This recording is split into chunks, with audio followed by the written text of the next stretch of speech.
Welcome to another UTS Startup Confessions. So my name is Aaron. I'm the Inspiration Manager here at UTS Startups, and we are here with the fantastic Albert from Tinkery. Let's give Albert a big round of applause. Thank you for being here. And Albert, in 10 seconds, why don't you tell us a bit about Tinkery and what Tinkery does? So Tinkery allows everybody to access high-tech industries really early on. So what we do is we provide courses in boxes to schools, universities, libraries to be able to run really cool workshops so that way kids can get hands-on with high-tech equipment or with high-tech industries that they normally wouldn't be able to do so without this type of kits. Fantastic. I can feel all of the parents and the teachers kind of taking note. We'll put your links in there because, this is something which a lot of people want to get their hands on. Now, we'll talk about Tinkery in a little bit, but I want you to wind back, before Tinkery, like where did it all start for you? Where did you start your entrepreneurial journey? When was that? What was that like? Tell us a bit about that journey. So I started my entrepreneur journey when I was in year 8, actually. So that was my first startup called Gamers Power. Effectively, what happened was I enjoyed video games, but I also needed to study. So what I did was, on the one side, wrote a bunch of tutorials on how to play video games, and on the other side, wrote on a whole bunch of content. And then so I got a few friends on board, and then we all started writing content together, and then after a while, we kind of stopped. It was my first startup that also failed, because I realized that I had gone massively over scope. The amount of work that I had to do was massive. And the other problem was that it was a problem that I knew affected me, but I didn't know it affected anybody else. And so, of course, things like view counts, things like the number of people that were visiting the site weren't so high either. And so, after that, it was a lesson that I took on for all my future startups, was to focus on problems that affected people more than myself. And what was that like? So you said you were in year 8. Yes. When that happened. So you're there when you're 8, you're creating this site, and just like I've got it clearly, you're helping people play games better. Yep. And you're helping them to do their homework so they can spend more time to play the games. Yeah. That sounds like the dream thing. I can see why you would have done that. What was that like when you realized that people didn't want it at the scale that would have made sense? It was a bit gutting at first, but then it's sort of like I took it as a learning. It was probably the most important thing that I actually learned at that point in time in my life, was that failure isn't really the end point. It was taking that, pivoting on it, and then growing to something else. So with that, it also led me to having more of a passion into experimentation, into chemistry, and into science as well. And so all that time and effort that I spent into developing things like content and tutorials, I also now spent on things like looking into science and understanding or looking at new and unique ways to be able to apply it. And you mentioned before when we were speaking that you've created a whole range of different businesses and different things. What are some of those things that you created? Like between that moment, you created this, what do you call it, Gamers Power, yeah. Gamers Power. It was such a cheesy year 8 name. I get it. I think people can probably relate to either cringing at that kind of thing or maybe coming up with those ideas themselves. People going into laughing. What are some of the things that you worked on between then and Tinkery? Like, what was that journey like? What are some of those highlights? So one of the fun things that I enjoyed about school and science and math was the applicable industries that or the applications of that knowledge. So some of the stuff that I built or I was designing and drawing floor plans for were things like self-sustaining space stations, to artificial organs, to self-sustaining plant ecosystems that are in space. And that led me down to doing my bachelor's degree actually at UTS, a combined degree in engineering and biotechnology. So all of those things you were just describing, they sound incredibly complex, but you were also doing them before university. Correct. How did you go about learning those things and developing those skills? Because I'm starting to see the link between you sharing that with people and essentially passing that on. But like, how did you go about finding those skills yourself? Did you get that in school? So part of it was in school. In school kind of kickstarted, it was basically the ignition. It started, it showed me, okay, there are these topics that are available. But then as well, looking in the news, there were these particular cases or things that were going on or challenges that really popped up. So at the time, for example, the artificial kidneys, right? It was the time back around year 12 in my year when people started selling organs, or organ harvesting was a main huge issue. And so then I went, okay, people are selling organs, they're selling them for like $50,000 each. What happens if we didn't need those artificial organs, or like people didn't need to have those donor organs? What if they were all robotic? And so that led me down to looking into that entire area. So I started Googling, started then looking into research papers and stuff. And then that led me down to understanding things like cell biology, genetics, and where I got into my university degree now, yes. Of course. Just hands up, anyone in the audience, if you've ever thought about, if you remember having that thought of, why don't I just look into artificial kidneys? Anybody? No, me either. That's fantastic. So you're now doing your undergraduate. When in this place did Tinkery happen? Because you were part of UTS Startups right from the start. In fact, you were actually part of UTS Startups well before UTS Startups was UTS Startups. As you started to tinker and do all these things, there's this real clear picture of you just kind of tinkering your way through life, which I think is fitting given the name of your company. When did Tinkery start? And is what you do today the same as what you started with? What's that journey been like? So Tinkery started out as a love child between me being an engineer and as well as me wanting to share that type of knowledge. So I graduated as a BNB biotech, but I wanted to do my engineering practice. And so I started doing work at Accenture as a technology consultant, working on my health record. But it wasn't fully what I embodied my work to be. It was a nice, really cool project, but I wanted to do more. I wanted to encompass the boundary between, or basically blur the boundary between robotics and biotech, the human body. And that's why at the time as well, I was also doing research with the university in a studio called the Interactivation Studio.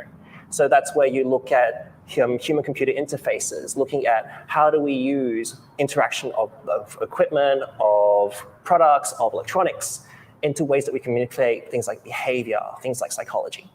And so that really got me interested in those fields. And so I started Tinkery as a way of me exploring those particular fields as well. And did it start paying the bills straight away, or were you just doing that one job? Or what did life look like as you were starting up? A lot of people want to know what that looks like. You're starting to explore, you're building something. Is it going to be successful? Is it do I need to quit my job? What was that like? Because you did eventually quit that job. Yes. So the Tinkery that was born initially was a consultancy, engineering consultancy, product studio. It developed a whole bunch of technologies. One we can talk a little bit later on about EcoBoba, which is an algae-based water remediation technology. But it built a whole bunch of different projects, from things like artworks that were in Vivid to long-range wireless sensor networks for construction to a whole bunch of other areas in medtech as well. So it sounds like there's this pretty phenomenal connection of, I'm going to explore this thing, here's an opportunity, I'm going to create this, here's an opportunity. Are there any other things that you do along the side of this? Because I'm getting the picture that there's this wild and interconnected journey there. What else do you do on top of this, if anything? So there's one thing that those all need, and that's equipment. Yes. So what we did was, what I did actually was that I bought this equipment in bulk. And then to make it accessible for everybody else, I would then sell it at cost to students. So that way they can do their own projects as well. And then so I would also teach them the practice of innovation, of hybridizing technologies with products, and also using technology as a means of affordance to be able to basically reinvent products in new and unusual ways. And was that an easy process? Did they just run off the shelves, or what was that like? It's an interesting process. At first, it's kind of hard to do this self, because it's like, okay, there are these sensors.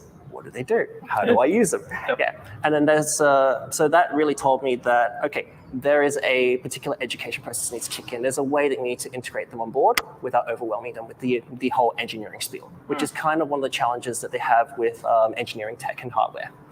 And so some of the stuff that I did over the years was setting up a makerspace down in Darling Square with City of Sydney, where we ran workshops on things like digital fabrication, 3D printing, using electronics, and then building and reinventing products. Another subject that I worked with UTS and co-designing was a subject called smart design. And that's basically where they integrate electronics into products. It was a funnier subject in creative, unusual ways. Yeah, and just to take a step back for a moment, there's all of these different projects and you're launching yourself into them. Is there any doubt when you launch yourself in? Or if there's no doubt, like what do you actually do to make sure that before you go and take those leaps? Because all of those things, there's this thread which is it feels very experimental, but for people listening and for people here in the audience, what are those things that gave you the ability to be able to take those leaps? It's paused now. Yes. I need to think. Wait, rephrase the question. Yeah, what actually has enabled you to take those leaps? Are there things which you look at, you analyze, or is it what's the process? What lets you take those leaps? So part of it is knowing where I'm at the moment, what the things that I don't know are, and whether or not I can really solve them through prototyping. So prototyping I approach as a form of experimentation, not as a form of a finished product. And so if there are aspects that I know I can physically prototype really quickly, or I can figure out the sense of questions or things that I don't know, those are the ones that I will nail on quickly first. And if I know that I can approach those quickly, then that's a project that I'm really going to take. But it's also the other thing that I look at, and it's one of my personal values, is legacy. So being able to leave behind something that's bigger than myself is one of the reasons why I choose particular projects over others. So if it solves a huge problem, or if it leaves something behind that something else can build on top of, then that's why I work on those particular projects. Perfect. I can see that thread, especially in the education space, giving things to young students. Now, as you're creating these maker spaces and as you're sending out these technology kits, what has been the response from teachers, from parents, from the students themselves? How old or how young are these students who are interacting with these things firstly? So students is actually a very loose term. So in terms of the kits themselves, we cater to high schools, universities, primary schools, depending on what kind of experience they would like to have. In terms of our public workshops, though, we've had people as young as 6 to some people as old as 80 in our workshops, doing things from robotics to e-textiles, where basically the electronics is woven into their fabric, into their own clothing, and they can move around, and then the lights change in color and stuff. To another workshop that we're about to launch as well on biotech and biohacking. Oh, okay. So we've got some people wanting to ask some questions about the biohacking in the top secret unstreamed Q&A coming up. So you've got the students, but you've got pretty much the entire age range there for those workshops. Is there a favorite thing that you hear from these participants when they've gotten to play around or tinker with these things? What does that open up for them when they get their hands on your workshops and your products? Part of it is that it's always a wow. Either a wow as in holy cow, I've never known that I could do this before. So it gives them a sense of agency, a sense of possibility, something that they never knew that they could actually do until they've actually physically hands-on tried and built it, which is why we build hands-on learning kits, and we focus on that particularly. The other half of it is that this technology is accessible to them. So things like 3D printing, things like laser cutting, things like even sewable fabric electronics. These are things that they never knew could have actually existed. For them, circuits, electronics would be things like circuit boards, and that's it. But they never imagined that it could be embedded in paper, it could be embedded in other materials, it could be embedded in mixed media, or even paintings like the ones behind us. Yeah. This is an open whole new avenue for imagination, possibility. That is pretty phenomenal. You're opening up these whole worlds for these people. And I want to dive into this as well. Are the parents, how do people find out about these workshops? Do they just stumble across it? Are parents sending their kids there? Do the kids want to be there at the start? Like, what's that like, and what's driving this resurgence in people wanting to find out about technology? So in terms of Tinkery stuff, all our stuff goes through councils currently. So some of our clients include Georges River Council, City of Sydney, and basically, so we run public workshops with them, and they learn about our kits and products through there. And they get to try out these courses and basically see, okay, what are the things that we could learn out of it? And if this is just a 2-hour session or a 1-hour session, imagine if we got it for like 10 weeks or 12 weeks. The other end of it is extracurricular activities are a huge market at the moment. It's a $8.3 billion market in Australia. Parents spend about $2,000 per kid on extracurricular activities alone annually. So the potential for the market is quite big already. It's just that there is an opportunity and there's a demand actually for kids to stand out. And so giving them technology as an avenue for them to be able to build passion projects, to be able to build things that they imagine, that they're inspired by, that they feel that they can solve a challenge, a global challenge maybe, and something that they can bring real change with. It's something that's worth doing, I guess. I can picture everyone watching on the stream racing to jump on the Tinkery website, which we'll put in the comments later for everyone as well. And I want to take a slight sort of turn, and you mentioned EcoBobo, you mentioned like different spin-off projects from Tinkery.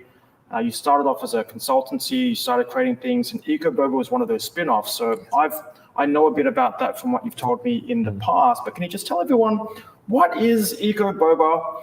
Is that some fancy bubble tea? Like, tell us a bit about that, because I think that story is pretty phenomenal. So I want to explore a bit more about that. So Tinkery basically had two arms. On the one side, it was the EdTech, and the other side, it was a product studio. We've currently more or less phased out the product studio, and we focus mostly on the EdTech because we wanted to leave a lasting impact. But from the product studio, one of the products that we developed was something called EcoBobo. And that was developed between myself and a friend of mine that had just finished up his PhD at UTS, and he was a specialist in algae. And so we spent about 8 months looking at different opportunities for algae, one, to give him something to work on during the interim, and two, something that he might be passionate in. And so 3 project industries came out. So either algae was popularly used for the pharmaceutical industry for supplements like spirulina tablets, but that's quite highly defended. So we didn't step down that road. The second was in aquaculture. So that would be the feed for things like shellfish, for oysters and oyster farms. And so what they would have is these giant bioreactors. So they already had this in their field already, where they produce their own food. So we didn't enter that industry either. The third that we found that we thought was highly untapped was water remediation. It's a huge problem. We've still got problems now, like even with Sydney Harbour alone. And it's an industry that hasn't really been fully addressed yet. And so we said, hey, let's give this a shot. Because what algae does is algae blooms when you have a lot of waste. But its membranes are also highly absorbent of things like industrial pollutants. So why not grow algae in order to get rid of that waste? The problem with growing algae for that is that if you grow algae like that, it goes wild. So what we did was trap it in jelly balls. And hence, EcoBobo was born. I get it. And so first of all, like, where's that at the moment? Because you've recently participated in the Deep Green Biotech Greenlight Accelerator. And that finished, I believe, like a little while ago. But what's next for that project? So we went through Deep Green Biotech Hub. That was a 12-week accelerator for algae startups. We were one of 5 startups selected. Straight after that, a friend of mine who's based in the UK gave me a call, said that, hey, I know somebody who's at the University of Sussex who really wants your technology to try to remediate the Thames. So we're currently now in discussions to try to get that pushed forward through. So hopefully we can clean up the Thames, Lake Windermere, maybe even Parramatta River and Sydney Harbour, a whole bunch of different applications that we could do. Yeah, fantastic. Now, you're doing so many different experiments, so many different things. You've got Tinkery, you've got workshops, you've got EcoBobo. I believe that you also teach subjects here at UTS as well, as a lecturer, as a subject coordinator, as a tutor as well. Yes. So there's a lot of things going on, and earlier when you were talking about that year 8 Gamers Power startup, you said, it didn't work because you were focusing on too many different things. So first of all, it seems like you have gotten better at focusing on lots of different things. But I think the question that I want to ask is, this is very different from a lot of people's concept of a career. Like you go to work, you come back, maybe you complain about your work, you go to sleep, you do it again in the morning. How easy or difficult is it for the people in your life, like your partner, your friends, your family, parents, all of that, to understand what it is that you actually do? So on the one side, it is really hard for my parents to understand because it's a non-traditional job. So for them, it's hard for them to basically tease out in one word what my job is. At first, it'd be like, oh, maybe he's an engineer, or maybe he's a lecturer, or maybe he's a biotechnologist, or maybe he's a scientist. And so it changes every single time I ask them. So they don't really have a full encompassment of what this job actually is. But in terms of like my family, my boyfriend even, they're fully supportive as to what I do. They know that this doing the entrepreneurial journey is a journey. So it takes a lot bit of time to be able to go through. It takes a bit of time to reach that end point, or to reach a success point, I guess you could say. Yeah. And as you've been going through that, like what are the things that you've really learnt to support you in handling all those things? And being able to be in your community, being like within your friend groups, family groups, relationships, what are the things that have really made the difference there for you that you might want to be able to share with some of our audience and our listeners? One of the most important things for me is, knowing the support network. So it's an activity I get the Diploma of Innovation students actually to do, which is to map out your support network. So that's basically getting a piece of paper, putting your name in the middle, and then putting down the names around you of all the people that you know that you can reach out to for support. Then drawing lines between your name to their name, and then writing down what kind of support that they can give you and when you can approach them. And then as you do this, you'll then find that, they have people that they can introduce you to as well. And then so you draw additional lines of support to those. And so it expands your support network as you go out. So that's been important for me because of things like lead generation, to be able to find which people I can be introduced to. Sometimes they come out of nowhere and I'm just like, oh, hi, this is an awesome new customer. To people who have particular skill sets that I never knew existed. Yeah. Or even like societies even that I never knew existed. So yeah. Fantastic. So build those support networks. You never know who you're gonna be able to connect to or what's gonna come. Yeah. And just before we go to the private Q&A session, I want to ask you the final question. What is next for Tinkery? What's coming up? You mentioned legacy. Tell me more about what's next. So apart from the after-school program that we're doing on biotech and biohacking, where we're getting students to build their own bioreactors, to be able to do plant cloning. So that's basically you take samples of a plant, these little snippets, you put them into jelly, and then it grows into stem cells and into a full plant. So from projects like those to basically one other thing actually, building on the whole, I'm doing a lot of stuff and I really want a lot of impact. Yes. I realized that after like every single time that I failed from that, I realized I can't do it alone. So the whole point with Tinkery in terms of building, so what we're doing as well as building an LMS, building a community, is we're basically building a Tinker army. And by doing so, we collectively can build a massive impact together. So I was about to finish, but I wanted to ask, what is a Tinker Army? What are they going to do? How is this impact going to happen? So with the stuff that we're about to launch, we're about to launch an online learning system and courseware, which basically gives the skills for anybody new to grab a kit, start learning, and start building, be able to get those skills necessary. The online community then builds projects and shares projects together so everybody can start chipping in and say, hey, look, I've got this thing that I've built. Let's solve this problem together. And then collectively, all around the world, we'd be able to do a global impact. I am picturing like hundreds and thousands of people going out there and having those, wow, you mean that I can build this moment. So that is truly exciting. We're going to shift to the secret Q&A where we're going to turn up the stream and continue with the audience questions. So just for everyone who's listening on and watching the recording of this or watching the live stream, thanks for being here. We do this live at UTS Startups Essential every single Friday. Doors open at 3:30. We start the interview at 4 p.m. sharp. And after the interview, we've got networking, we've got drinks, we've got the best pizza in Sydney right here. And we'll see you soon at the next one. But for now, let's give a big round of applause and thank you to Albert. Thank you very much. Thank you, Aaron.